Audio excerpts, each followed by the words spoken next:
Hi everybody, my name is Maren, and today I'm going to be discussing the article Assessing the Development of Relational Framing on Children.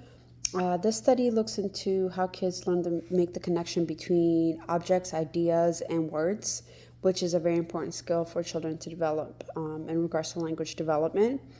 So the study was about researchers wanting to understand how children develop relational framing, which is the ability to see the relationship between things. So, for example, if a child is aware that a small box is called tiny and a big box is called huge, then they can figure out that tiny means smaller and huge means bigger. And this skill will also help them with learning new words or understanding concepts more easily.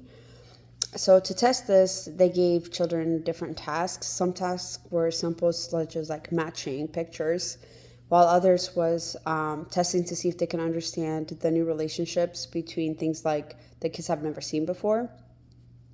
And they also measured to see if the kids were able to complete it independently and like make those connections, or if they just needed a little bit of an extra help. What the study found was that relational framing develops over time. It's not something that kids obviously have at a very younger age, or like that comes to them naturally. Younger kids were good at matching things based on like direct experience. Or, for example, that would be like putting two blue Legos together or blocks, or matching two of the same color crayons. But the older kids were better understanding more of like the concept relationships, like figuring out the pattern, and then they would make their own connections. And they also found out that teaching and reinforcing it helped those children develop these skills a little bit more faster. The reason why this research is important, it's very important for parents, teachers, and obviously behavior analysts, because it shows that the relational framing doesn't always happen naturally, and we can't expect it to happen naturally, and that it can be taught. So if a child is struggling with learning new words or ideas, they just might need a little bit more support, and that's what we'll give them.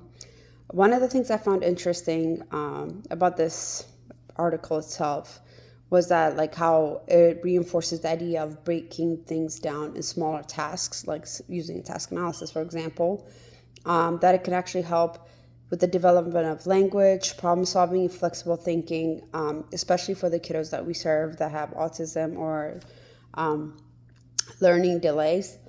In summary, I would say this study shows that relational framing is a very important skill to have and to develop, but it could definitely be taught, which will help children obtain it a little bit faster.